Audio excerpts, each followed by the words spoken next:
Hi. My name is Mark with a Q. That's right, Q. You know how life ebbs and flows, and right now I'm in an ebb.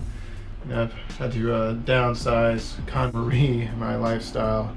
I don't totally buy into all of that. I'm not going to be hugging and kissing stuff that I'm throwing away and telling how much I loved it. But I did get rid of a lot of stuff. Cut it loose. Let's move on. But anyway, my brother and I made a spoof about micro-tiny lifestyle, micro-tiny living, and micro-tiny home.